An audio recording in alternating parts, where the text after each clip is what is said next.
Hey everyone, this is Tim from YourSixHack. Today in this video I'm going to show you how to invite more people to your party chat on your Xbox Series X.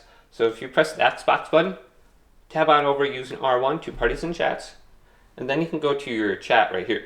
But if you look, it says press the button with the 3 lines on it to invite more.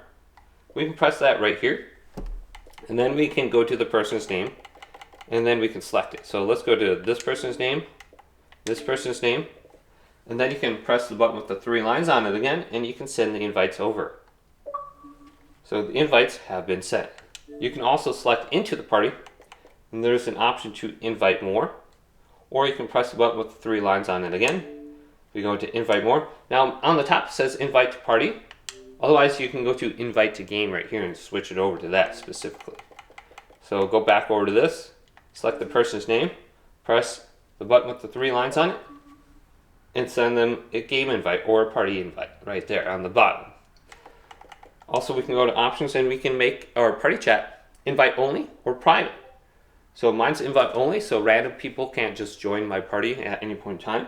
They need an invite to join, and that's how you would do it.